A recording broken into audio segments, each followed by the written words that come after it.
છે first chapter પછી શું છે ફર્સ્ટ ચેપ્ટર બધા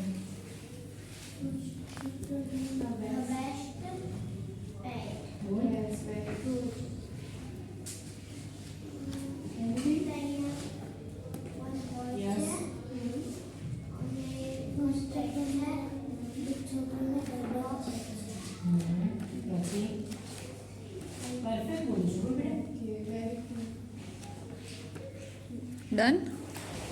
આ બુકનું નામ છે ગુડ બેડ હેબિટ અને ટોટલ 64 પેજ નંબર છે અને 63 ચેપ્ટર્સ છે, જેમાં પહેલો છે એ છે પર્સનલ હેબિટ. પહેલો ચેપ્ટરનો પેજ છે પર્સનલ હેબિટ. પિંક કલરનો પેજ છે અને આગળ એક ગ્રીન કલરનો પેજ છે, આગળ બુકની આગળ અને 2 બોયઝ છે. Yes, very good. અને ગ્રીન બેકગ્રાઉન્ડ છે અને પાછળ એક ફેમિલી ફોટો છે અને 4 બોક્સીસ છે. Very good. ડન.